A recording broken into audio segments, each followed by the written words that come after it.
மக்களை இன்னைக்கு கவர்மெண்ட் ஸ்கூல்ல படிக்கிற குழந்தைகளுக்கு எல்லாமே பேக்ஸ், யூனிஃபார்ம்ஸ், செப்பல்ஸ்ன்ட்டு எல்லாமே குடுத்துருக்காங்க.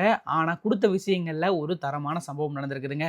அதுதான் என்ன அப்படிங்கிறது இந்த வீடியோல பார்க்க போறோம். இந்த மாதிரி இன்ட்ரெஸ்டிங்கான அப்டேட்லாம் தெரிஞ்சுக்கிறதுக்கு நம்ம சேனலை மறக்காம சப்ஸ்கிரைப் இல்லைனா ஃபாலோ பண்ணிக்கோங்க.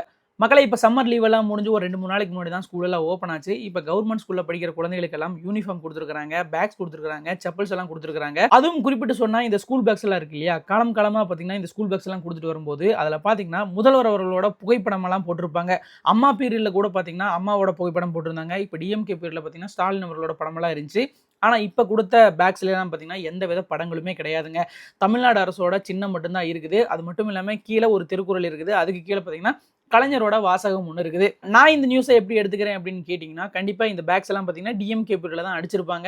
அதனால தான் பார்த்தீங்கன்னா இந்த கலைஞரோட வாசகம் எல்லாம் குறிப்பிடப்பட்டிருக்குது. அப்புறம் ஏன்டா டிஎம்கே பீரியட்ல அடிச்ச பேக்ல ஸ்டாலின் அவர்களோட புகைப்படம் இல்ல அப்படின்னு நீங்க எல்லாம் கேட்கலாங்க. ஆக்சுவலா பார்த்தீங்கன்னா இடையில எலெக்ஷன்லாம் வந்துச்சு இல்லையா? ஒருவேளை எலெக்ஷன்ல நம்ம தோத்துட்டா என்ன ஆகும்? அந்த பேக்ஸ் எல்லாமே வேஸ்ட்டா தான் போகும் அப்படின்னு கூட அவங்க நினைச்சிருக்கலாம். அதனால தான் பார்த்தீங்கன்னா மத்த விஷயங்கள் எல்லாம் பக்காவா ரெடி பண்ணி வச்சுட்டு புகைப்படத்தை மட்டும் அடிக்காம விட்டுருப்பாங்களோ அப்படிங்கிற மாதிரி இருக்குது. ஒருவேளை கலைஞரோட வாசகம் இருந்ததுனால அதெல்லாம் பெரிய அளவு பாதிப்பு வராது, புகைப்படம் இருந்தால் தான் பிரச்சனை அப்படிங்கிற மாதிரி அவங்க யோசிச்சிருப்பாங்க போல. ஆனா இப்ப முதல்வர் விஜய் அவர்கள் பீரியட்ல தான் பாத்தீங்கன்னா இப்ப பள்ளி குழந்தைகளுக்கு எல்லாம் இது கொடுத்துருக்காங்க இல்லையா? கண்டிப்பா விஜய் அவர்கள் பாத்தீங்கன்னா என்னோட ஸ்டிக்கர் போட்டுருங்க அப்படின்னு சொல்றதுக்கு ஒரு 5 நிமிஷம் கூட ஆயிருக்காதுங்க. ஆனா விஜய் அவர்கள் அதை பண்ணல. தமிழ்நாடு அரசோட சிம்பிள் மட்டும் தான் போட்டிருக்காங்க. கண்டிப்பா இது ஒரு நல்ல விஷயமா பார்க்கப்படுது.